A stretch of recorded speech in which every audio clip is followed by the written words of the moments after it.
Hey, before we get into the tutorial, I just wanted to quickly shout out that DIISIS is available on itch.io, specifically with like the release timing of this video. I will have a 0.6.2 patch ready before the noise jam starts. If you haven't joined it yet, get in there. 0.6.2 fixes some small usability things that are kind of critical though for the general user experience, and the Godot asset library sometimes takes a few days to approve of stuff. So if you can't get your hands on 0.6.2 through the asset library, definitely do check out itch.io, snackofspice.itch.io/diisis, and then download it from there. Alright, that's it. Have fun with the video.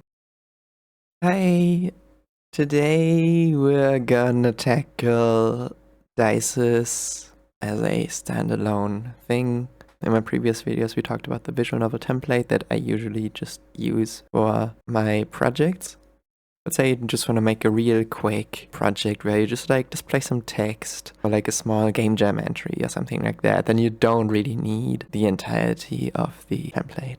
Or maybe you just want to use DIISIS in a context that is not a visual novel, then this tutorial will just cover how to engage with any of the nodes that it comes with, which is surprisingly few. So let's just dive into it. So here we are in our brand new blank script, and we're in Godot 4.4. This is critical for this tutorial, 4.4, 4.4.1, because we are gonna use DIISIS 0.6. By the time this video is out, there might be a 0.6.1 patch. And it's critical that you use this combination of versions, because everything below 4.4 doesn't work with DIISIS. And I know that there's some changes coming in 4.5 that will break very small parts of DIISIS that I'll address in the 0.7 version. So for this specifically, watch out for the versions that you're using, but you know, you can just like download it from the asset lib. Okay, and now we installed it successfully. We got a bunch of errors, that is fine. I'm going to plugins, enable it, and then we're just going to reload the editor. Yeah, and here's the visual novel template, and we're just gonna delete it. In future versions, you'll be able to delete the entire templates folder, but for now, the meta folder needs to exist. That is something that will get addressed in the 0.6.2 patch when that releases. Yeah, this is all being built as we speak. So then, how do you actually use DIISIS? Let's just create our base game scene. The goal for this tutorial is to create a very lean visual novel style game. Yeah, a small bit of a spoiler. What we're going to be building is roughly what you can see in this Blue Sky post. If you know Godot and want to adapt the code, this is mostly what we're going to be working towards, with a few extra functionalities further down the tutorial.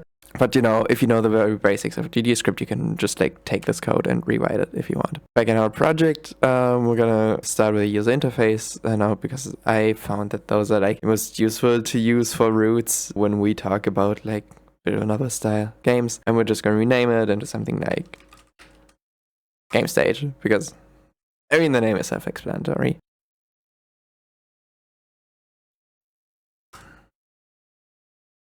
I'm gonna save that. And then what we're gonna do is we're gonna just like create a base node, give it a new script that inherits from LineReader, which is a DIISIS specific class. And we're gonna call it something like LineReader custom. And create that.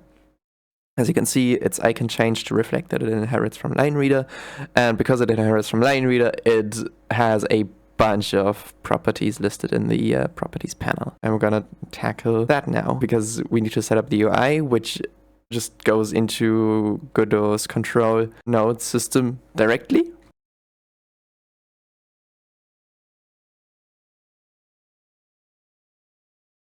Text content as the thing that contains all of the text that you display in our visual novel.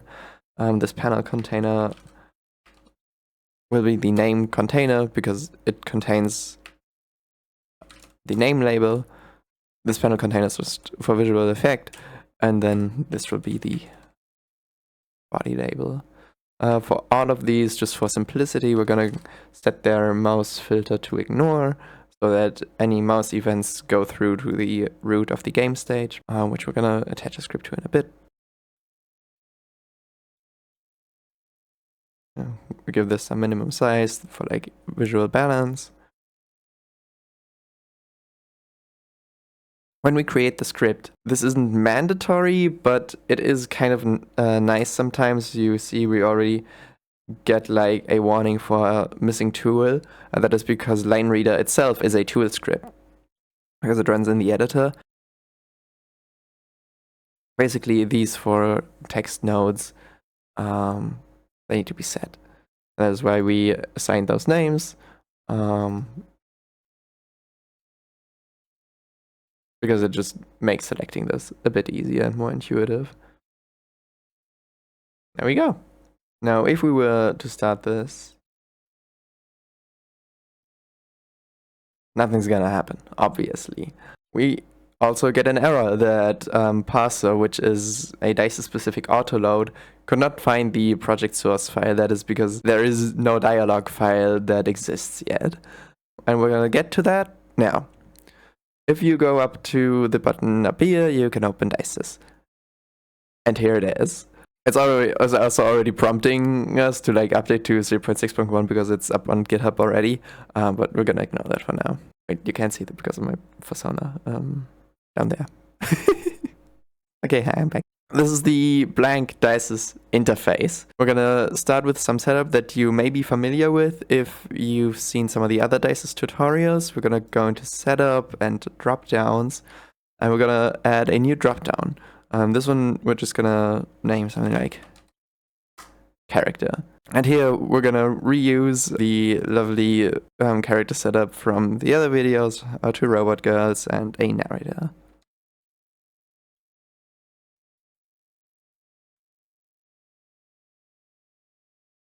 Then we go up into the dialog tab, set those as speakers. And just for convenience sake, we're also gonna go into utility ingestion actors and just populate that automatically. Like that.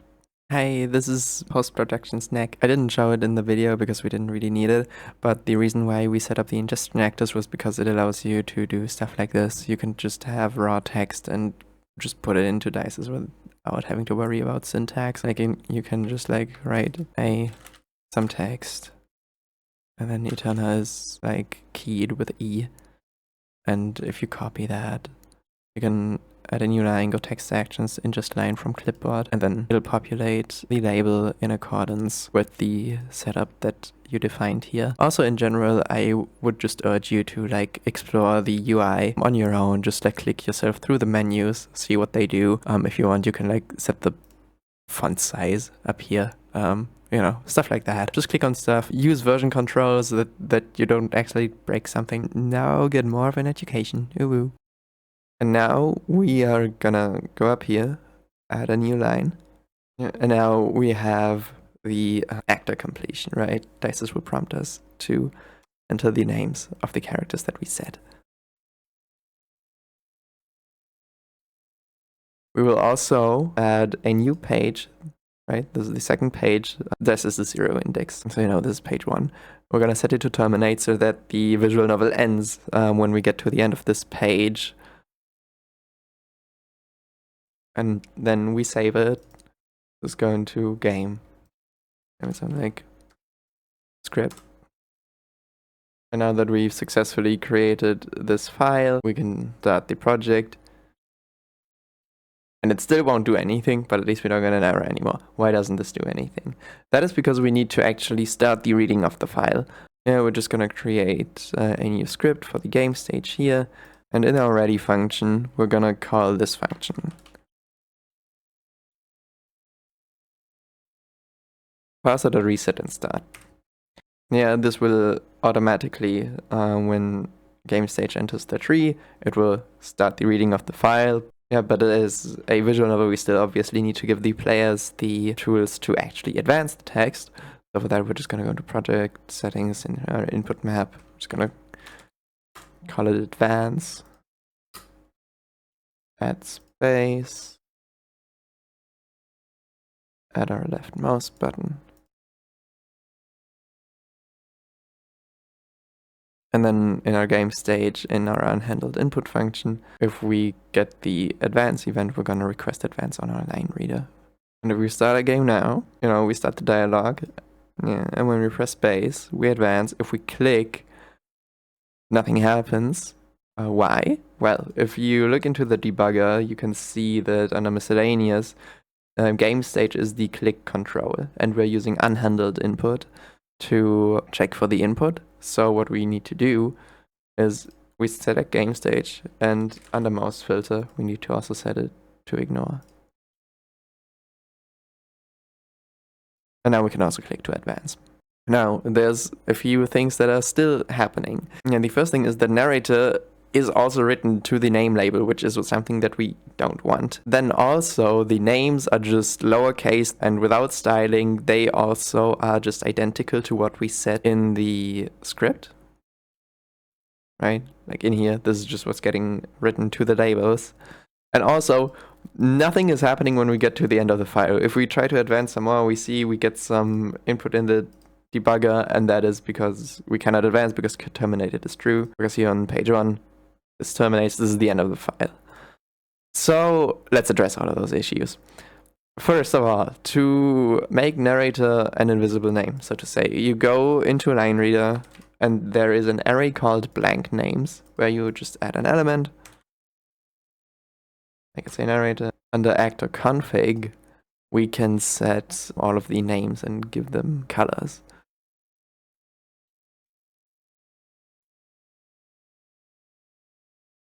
Expand that. Right, amber here. And give it a lovely color. Something like this. And same for Eterna. And maybe some blue. Now, if we start the visual novel again, you can see we get our custom names and our custom colors. Narrator doesn't appear in the label anymore. Now let's handle what happens when we reach the end of the file. For this, I want to add another node to the tree here. Just another control.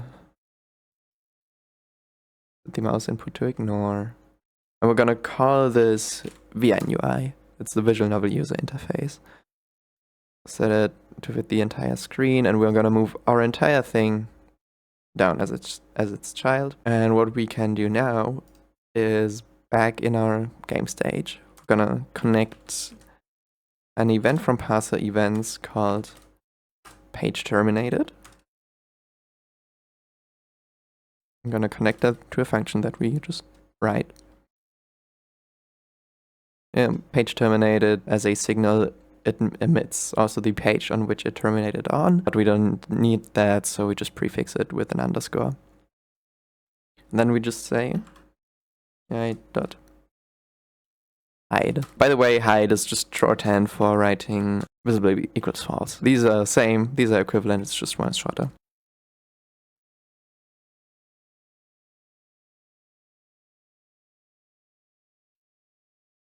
Woo! Okay, obviously we're still lacking a lot of things, such as a background and character sprites and the ability to save and load. And we're gonna get to those? No. Yeah, we're gonna start by just creating some lovely backgrounds.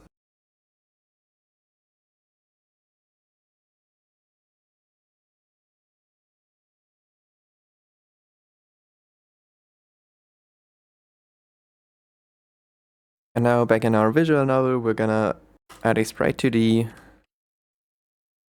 call it background, and this is what we're gonna load backgrounds into. And we're gonna table centered in the offsets. And now we go into writing your own custom functions in DIISIS. This is just the very bare bones example for that. We're gonna start by going into our line reader custom script, and we're gonna give it a function called setBackground. Yeah, I made it return a boolean for DIISIS internal reasons. You don't need to return a boolean as return value. It'll work fine if you don't. By convention, DIISIS expects functions that it calls to return a boolean so that it knows whether or not to wait for the execution of that function. If you don't write it, it'll just like not wait, and it'll just like continue the dialogue. But if you do that, you might write sloppy code and then forget about it at some point. So this is just like good conventions. And here there's 1,000 ways you could write this. For the purposes of this tutorial, we're gonna make it a really simple system where we give the script an export variable called background that is of type sprite2d. Then just save that, and just so we don't forget it, we're gonna assign it. Also, again, with very simple code this time around, we're just gonna set the texture dynamically to whatever we pass as the background key.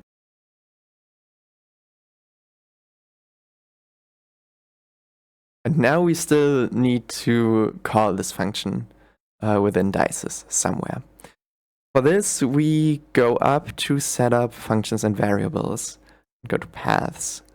You can either add these paths by typing them out manually, or you can also use auto search to try and to have DIISIS try and find the correct script, which it usually finds. Then we just save those changes. And now if we go into this tab again, you see there's a bunch of functions that are already native to the line reader script itself, but there's also our custom set background function.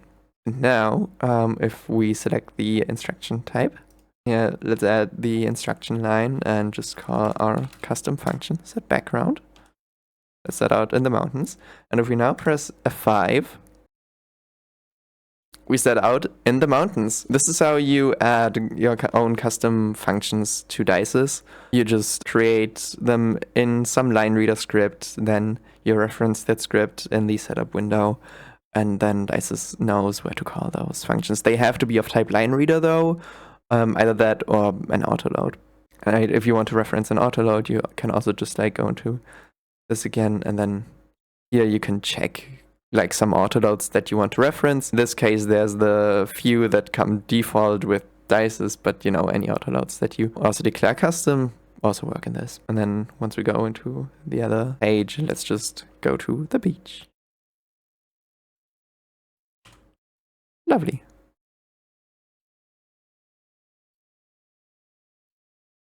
And then now let's add some character sprites.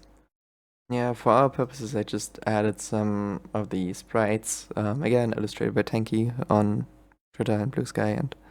But robot girls, here they are, yay, yippee. We're gonna load them into the scene now. For that, we're gonna go really simple. We just add another sprite to the call it character.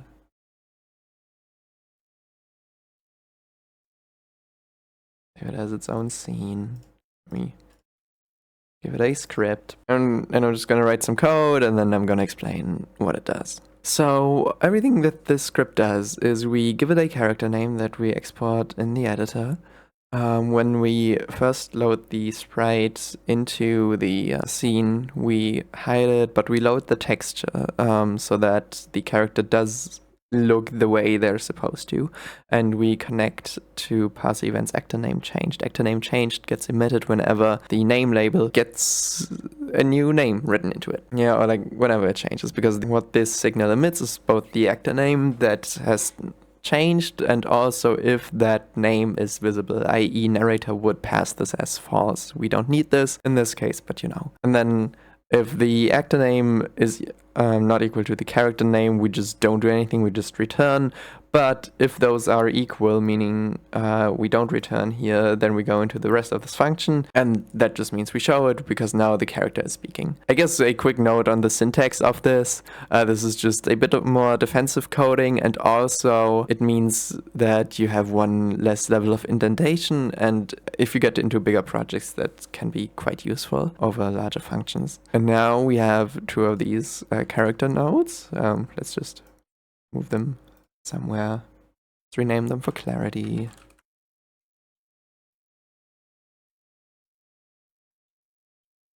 And don't forget to set the name. Let's move them up here so that they're not above the visual novel UI. And if we start our game now,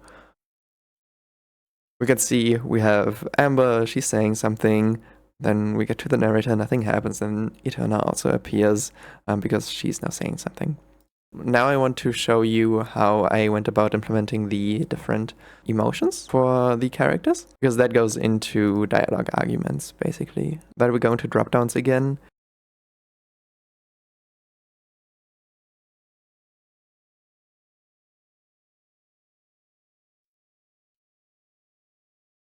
And we're going to set those two to be arguments. If we add curly braces here, now we can say happy. Yay! Save that, nothing will happen again because we're not listening to this for now. But if we go into the character script, we can expand it a bit.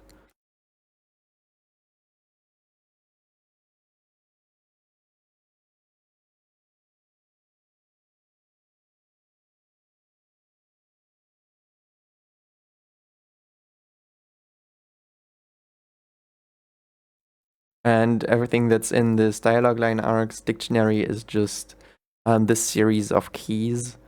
So in this case, amber emotion would be the key, annoyed would be the value, and it supports multiple. That is why it's a dictionary. We can also add amber emotion, and she gets sad at the end.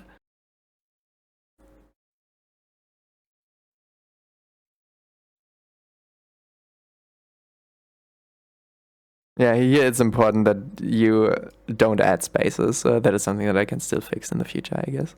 Okay, that is how you can create these small little experiences, right?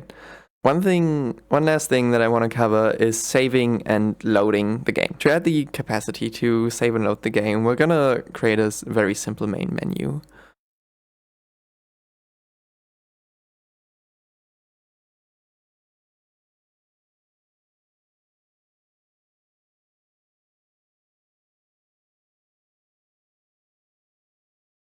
And for this to work, we're also gonna add a very quick and dirty auto load.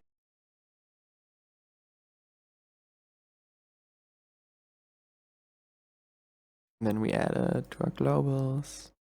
And here you can also see all of the autoloads that DIISIS already brings with it. These are mostly self-explanatory. DIISIS is just like general utility. Pages, DIISIS editor UI, DIISIS editor actions, and text to DIISIS are all editor-specific autoloads, and then parser and ParserEvents you already know from the way we've been using them. Okay, and everything that we're gonna do here is we're gonna connect these two buttons, and in our game manager, we're just gonna have like a boolean do load game, and a new game, I'm gonna set that to false.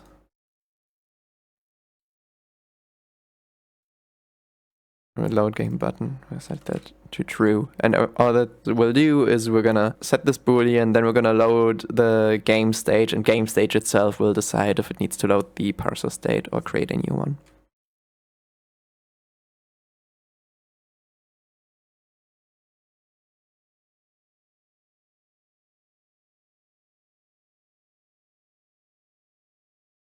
And here we have this function called load parser state. Obviously, we still need to save the game state somewhere. We're going to get to that. Here we just need to pass in the dictionary. This will get saved into the user directory. Yeah, you can read more on that in the Godot documentation. It's just like file path, you know, we're using user for this. And here also for like safety, we're just gonna use a really simple constant. We're just gonna call it save game. And then we could add an entire pause UI and stuff, but we're not gonna bother with that. We're just gonna add like a really quick and dirty like button that says main menu.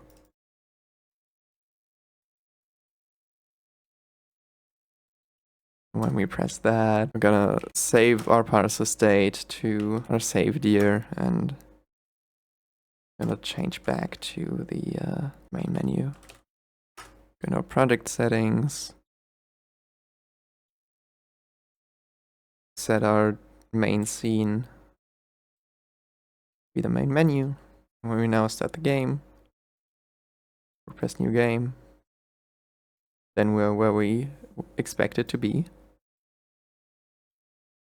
Then we go into main menu, this will have saved, and then we load game. And then we have the game is about to end, but you will notice this preserve the state of the text box, not the state of the rest of the game. Amber isn't visible, the background isn't there, and that is because all of these things exist outside of DIISIS. DIISIS only manages the dialog flow itself. All of the other stuff is something that you need to handle yourself, but DIISIS assists you in that as well. Save parser state includes a second optional argument called additional data, and that is data that you can also pass into the save file, and then load parser state actually returns a dictionary that is said additional data. So what we can do here is we're gonna create all of our additional data. And here again, this is up to you how you want to manage this. In a line reader, let's just give it like a persistent thing called current background key. Gonna be a string. And then whenever we set the background, we save it in that variable. And additional data. Background will just be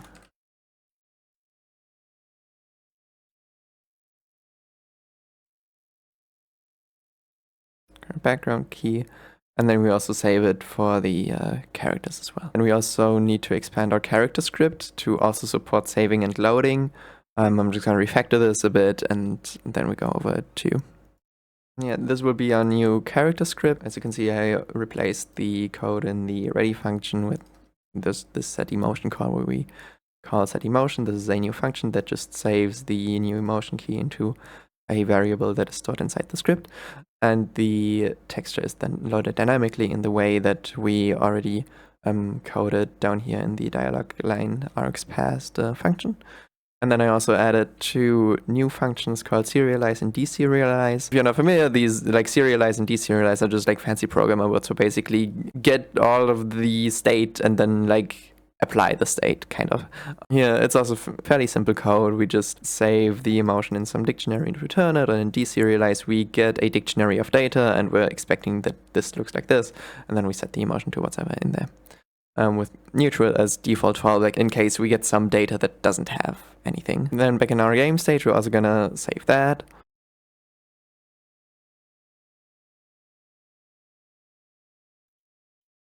Yeah, we're also going to give it a class name just to be able to effectively iterate on it.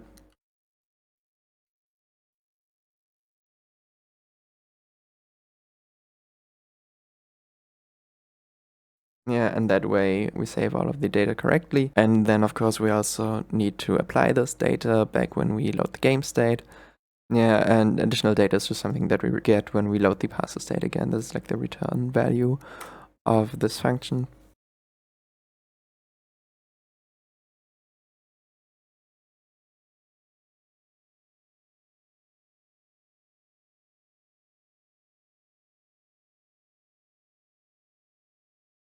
And if we go into the game now, a new game, go into the main menu. If we load it, it works. Yay! Amber isn't visible. Why? Yeah, and Amber isn't visible in this case because set emotion only sets the sprite and doesn't enforce the character actually being visible, because we only show our character when the actor name changes. So that is just like a bit of code that we need to fix. We just add a line to set emotion, show. And if we load our game state now, it works because we set the emotion on loading, and it works. One last thing that I want to add here is something that I also put into the visual novel template, and that is like a special resolved emotion that actually doesn't load a sprite, called invisible. That's what you'd expect it to do.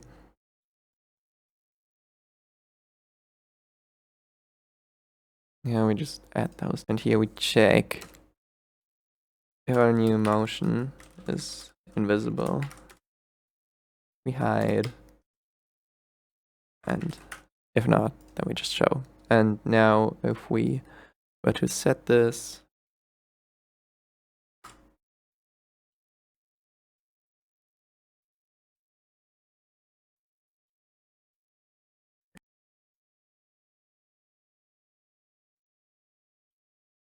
yeah, now we're on this line.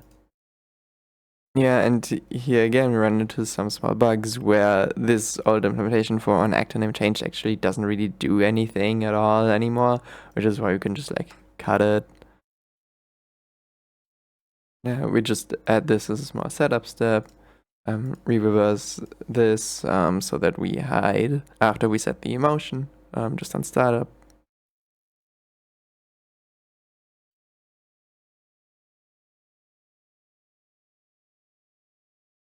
And now it works. Again, for the first appearance of Eterna, we also need to set her emotion to neutral.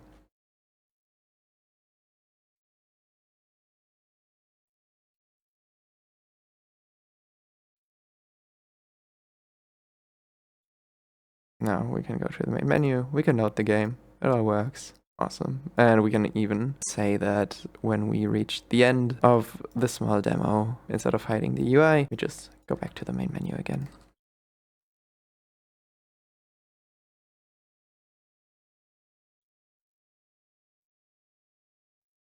All this time we've also been using the default theme for all of these things, right? If you wanted, you could go into the theme, add a new theme, and just like do all of the things, right? You can say for our panels, let's say for our panels, we want a new style box flat, and we give it, I don't know, some really nice, like deep purple or something, and then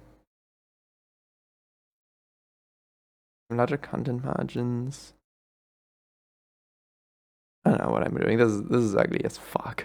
Wow, and now we have customized the UI. This is something that you can figure out on your own. You can sink hours into customizing the theme, but this is then all like general good knowledge. That is an overview on how to use the DIISIS nodes. You have line reader, which is the little grabber that sits inside of your scene, and it manages all of the dialogue flow. If you want to change some of the behavior, all of it is just exposed properties that you can either set via the UI in the inspector, or if you have bigger projects then you might wanna like hook it up to an options system that provides like a user interface to be able to adjust the text speed. You can also right, like all of these can be toggled at runtime, obviously. You can just like toggle auto continue on or off. That just, if we turn it on and you start a new game, then the game runs through on its own. You can also add choices. All of these are fairly self-explanatory. I just don't want to get into like all of the things here. I can do like a more in-depth tutorial on some of these things in the future. Maybe if you want to, like, let me know. This is what you need to get started with basic DIISIS. You need line reader. With parser, you access the more like overarching state of things, and you can save and load, and it's all just like one line of code. Anything beyond that, I hand off to you. And again, if you want to learn more about DIISIS, there is the wiki on GitHub. This one is a bit out of date. I haven't really like gone over it with a big pass, so like some features from the newer versions might not be documented here, but it should still give you like a somewhat serviceable overview of like how DIISIS works overall. For instance, if you go into line types text and you go down, you can see all of the different tags that you can use. Yeah, this is from the official demo. You can use like angled brackets and have a bunch of tags that all do different stuff, and you can also like control click on any of the tags, and DIISIS will open your browser and pull up this page too. And you also have the Godot internal documentation. This is something that actually works again, starting with 0.6.1. If you press F1, you can go to line reader and read up on like all of the things you can do with it. Most of the functions are documented, and same with DIISIS ParserEvents. It is literally just a bunch of signals, and you can connect to all of them, and all of them tell you roughly what they are supposed to do, at least for the most part. So yeah, just read over them, see what you can hook into, see which fun functionality you can pull off. Have fun. This video is quite long. Thank you for being with me. I do hope that you have a wonderful time using DIISIS. There are some bugs in it sometimes because I'm doing this on my own, and it's just like my little baby, and sometimes it breaks. That is fine. Usually it's stable enough by now that like there's nothing bad that's happening. But yeah, bye.